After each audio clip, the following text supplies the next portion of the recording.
Welcome to an overview tour of the Mojave Trails National Monument, located inside the vast Mojave Desert in San Bernardino County, California.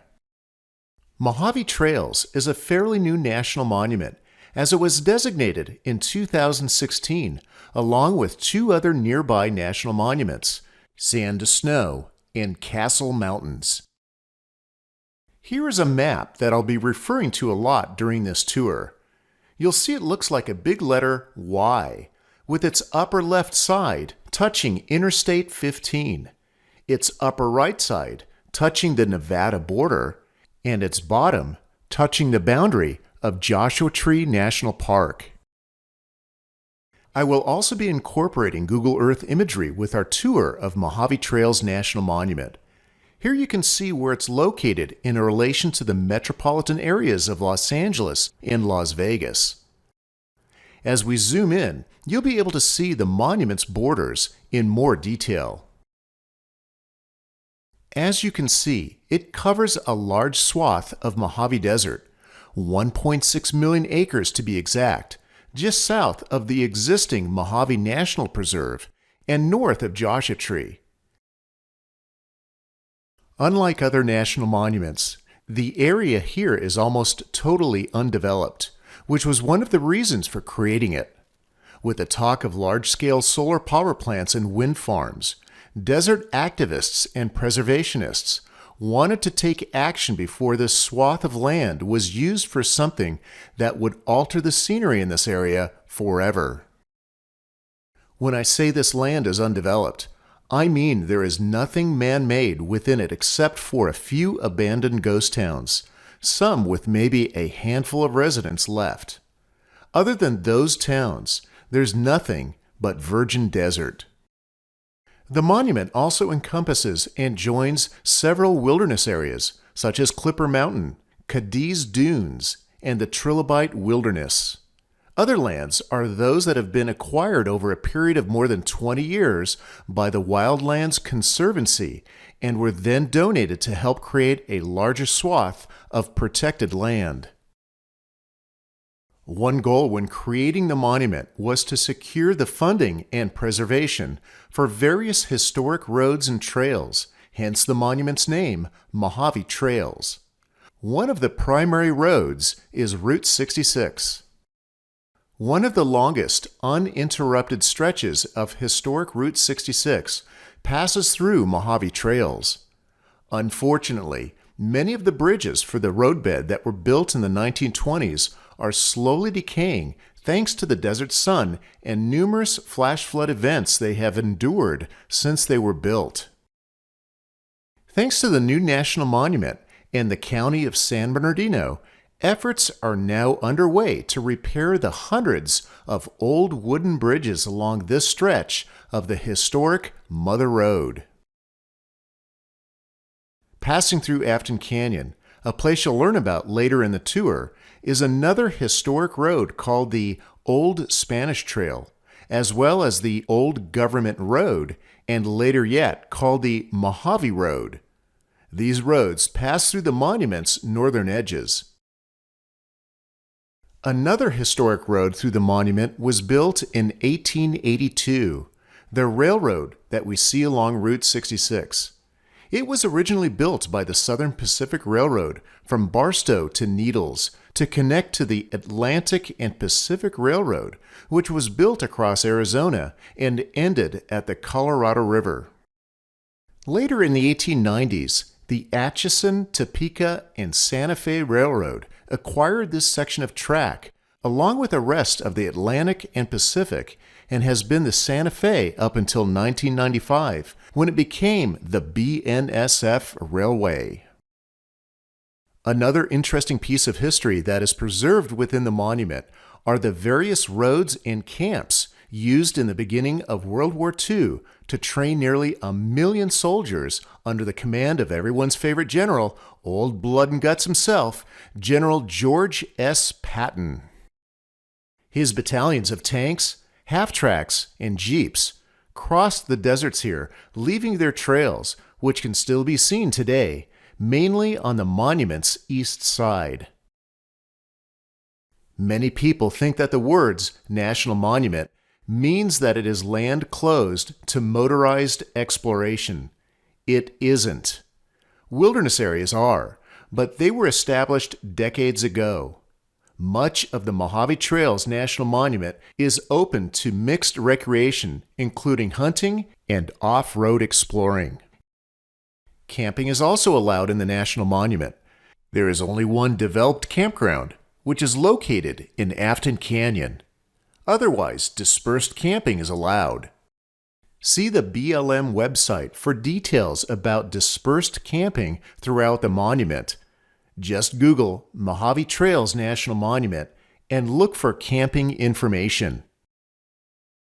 Before heading into the monument, make sure you have enough fuel and supplies to last for the duration of your trip and route you plan to take. The closest town for supplies is Barstow and Newberry Springs to the west, Needles to the east, and 29 Palms to the south, along with limited supplies and fuel at the town of Ludlow. All right, let's get started with our tour of this big place. We're going to start in the upper left at that place I mentioned earlier, Afton Canyon. Afton Canyon is accessed from the I-15 freeway by using the aptly named exit Afton Road. The canyon is reached down a 3.5-mile long dirt road. Afton Canyon is sometimes referred to as the Grand Canyon of the Mojave. Inside the canyon lies the Mojave River.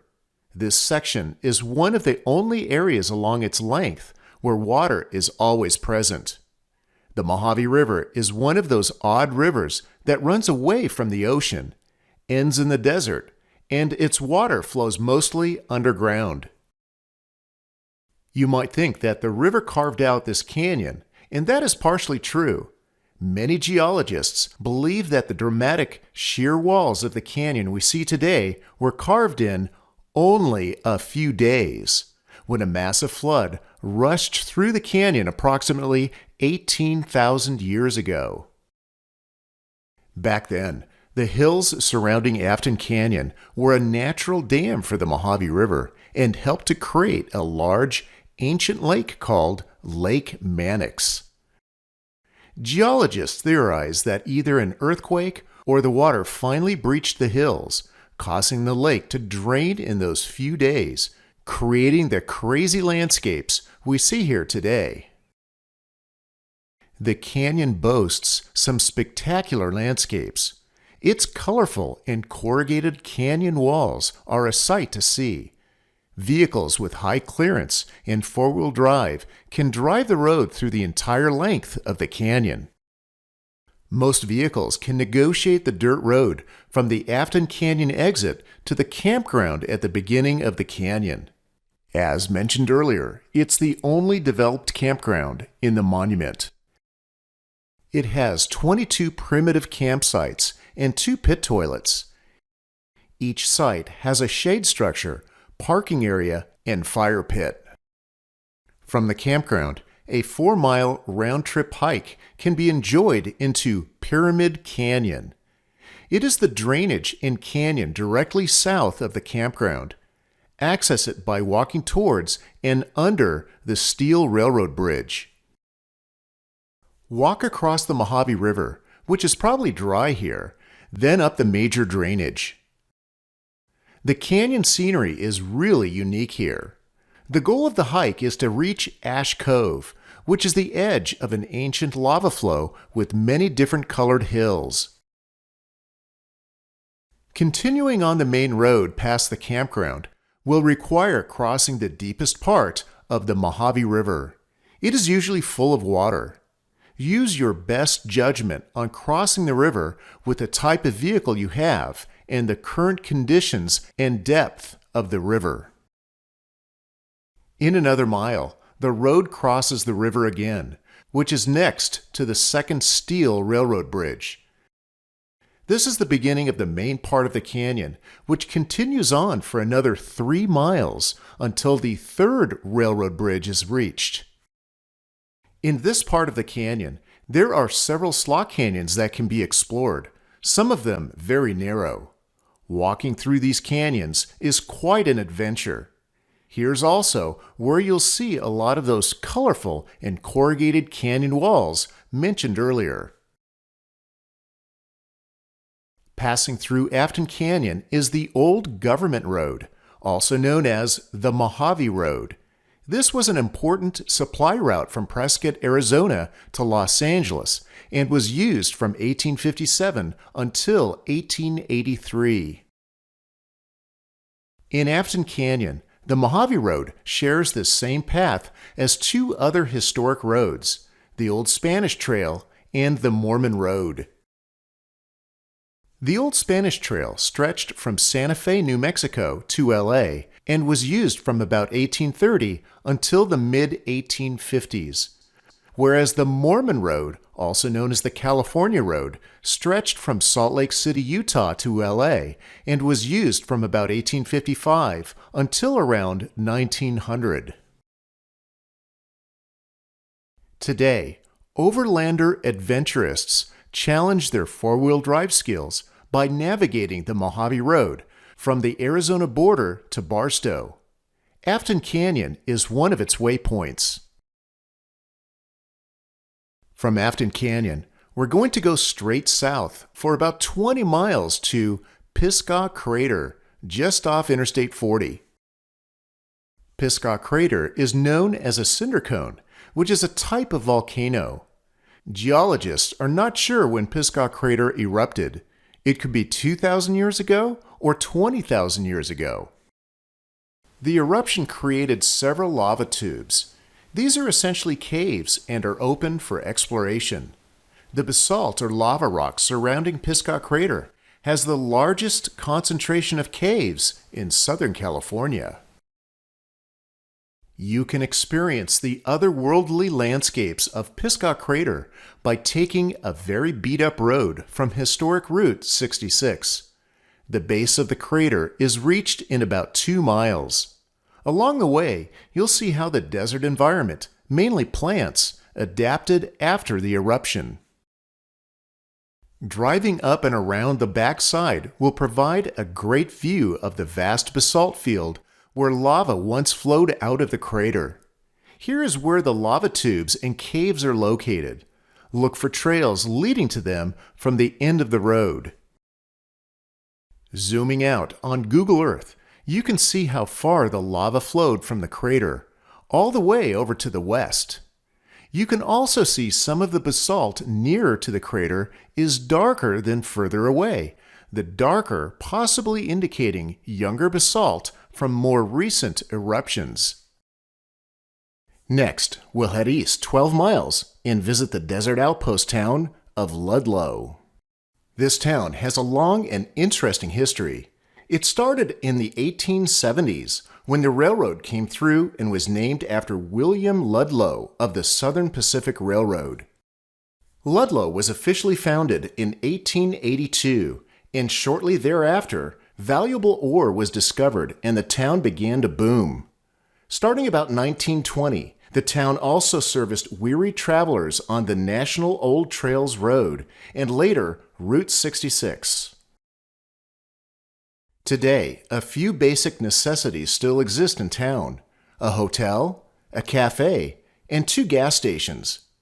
Ludlow's Main Street can be explored just south of the cafe, but only the ruins of a few buildings remain, like the old Ludlow Mercantile from 1908. This picture was actually taken in 1990. Ludlow also used to be the southern end for the beloved Tonopah and Tidewater Railroad that operated from 1906 until 1940. This line was originally supposed to begin at the tidewaters of San Pedro Harbor in Los Angeles and reach all the way to Tonopah, Nevada. This railroad was the quest of mining tycoon Francis Marion Smith, also known as the Borax King. Due to various circumstances, he had to settle for the line running between Ludlow and Beatty, Nevada. During its years, it was successful at serving his borax mines in Death Valley. Ludlow served as the TNT's connection to the Santa Fe Railroad as well as its operations and locomotive shops. When I-40 opened in the early 1970s, replacing Route 66, Ludlow began to fade away. Since Ludlow wasn't completely bypassed by I-40, unlike other abandoned Route 66 towns, Ludlow still holds on to life today. Mines to the south of Ludlow also added to its economy. The Buckeye Mining District had its beginnings in the late 1880s. The small mining towns of Stedman and Ragtown popped up supporting mines such as the Baghdad Chase and the Old Pete. To service those mines, another railroad was built out of Ludlow that reached Stedman 7 miles to the south. Built by the owner of the Baghdad Chase, Benjamin Chase, it was called the Ludlow and Southern Railroad. From a span of the 1880s until World War II, these mines were the largest single source of copper and gold in San Bernardino County. In the 1950s, there were many old buildings and mining ruins still standing, but sadly, today, thanks to vandals, there's almost nothing left to see. Leading east out of Ludlow begins one of the longest and loneliest stretches of historic Route 66 that isn't near a heavily traveled highway or populated area. Driving this portion of Route 66 gives the traveler a real sense of what the Mojave Desert always was: wide open viewscapes that go on seemingly forever with very little trace of human development. In essence, this is what Mojave Trails National Monument is all about. As you travel down Route 66 from Ludlow, you'll begin to see another black cinder cone, similar to Pisgah Crater. This is Amboy Crater. Unlike Pisgah and other cinder cones in nearby Mojave National Preserve, Amboy Crater was not mined and appears as it did after it erupted. Geologists are also unsure when this volcano erupted. Their guess is between 2,000 and 10,000 years ago. Whenever it was, there is evidence of several eruptions. Its lava left a basalt field about the same size as Pisgah's. Experience the stark volcanic scenery of Amboy Crater by taking a hike out to, then into the crater itself. From the parking area, the hike is about 3 miles round trip. Nearby Amboy Crater is the unique town of Amboy. It was founded as a mining town in 1858 and is one of California's oldest towns. Amboy once boasted a hefty population of about 700. When Route 66 was built in the 1920s, Amboy became a stopover point for weary travelers crossing this large span of desert and grew into one of the classic small towns along the historic route. Over the past few decades, Amboy has been wholly owned by private parties. It was once sold by one of its owners using eBay on the internet. As of 2014, it is owned by the owner of a Southern California fast food chain of restaurants, who ironically also owns the very first McDonald's built, which is now a museum. The massive Cadiz Valley stretches roughly 40 miles from Amboy and Route 66 south to Highway 62 and the northern border of Joshua Tree National Park. Most of the valley lies within Mojave Trails National Monument. Within the valley is one of the gems of the monument, Cadiz Dunes. Being in such a remote location, these dunes provide visitors an incredible opportunity to experience true desert solitude. The dunes are accessed off Route 66 from the town of Chambliss by taking Cadiz Road, a very remote and seldom traveled dirt road that stretches the entire length of Cadiz Valley. From the pavement of Route 66, the parking area to hike into Cadiz Dunes is 16 miles away. Then it's a 1-mile hike out into the dune field. Along the right arm of the big letter Y, making up the shape of the monument, is where several camps were established at the beginning of World War II to train soldiers bound to battle the Nazis in the deserts of Africa. Under the command of General George S. Patton, Jr., he used the desert here to introduce his soldiers to the vast expanses they would soon experience in northern Africa. Today, you can still find the roads and trails they created between I-10 to the south and I-40 to the north, as well as into Arizona. It was the largest military training ground ever created in the USA. Near the small town of Essex, along Route 66, is where two large tent camps were established, Camp Clipper and Camp Essex. Camp Ibis, located about 30 miles to the northeast, was much larger. An organized pattern of roads can still be recognized today as if it is evidence of a long-lost civilization. All of the camps were part of the U.S. Army Desert Training Center. Between 1942 and 1944, nearly 1 million American servicemen were trained in these desert lands. On that same right arm of the Big Y, the town of Goffs sits on the border of both the Mojave National Preserve and Mojave Trails National Monument. Like Ludlow, Goffs was the start of a railroad that went into the remote desert to the north. This one was called the Nevada Southern Railway and was built in 1895, which was later renamed the California Eastern Railway. Along with servicing several mines, part of its goal was to supply a remote and little-known small desert outpost known as Las Vegas. Goffs was originally named Blake, after the person that built the railroad, Isaac Blake. The railroad ceased operations in 1921. A few years later, Goffs became another waypoint along Route 66. However, way before any interstate freeway was built, Goffs was bypassed by a realignment of Route 66 to the south in 1931, just 5 years after Route 66 was commissioned, and the town began its decline. Today, the main attraction in Goffs is a restored 1914 schoolhouse that also serves as a museum and library of artifacts of the eastern Mojave Desert. The surrounding grounds includes a restored train depot of the Nevada Southern, as well as a collection of mining equipment. If you visit this area, a stop at the Goffs Schoolhouse is a must.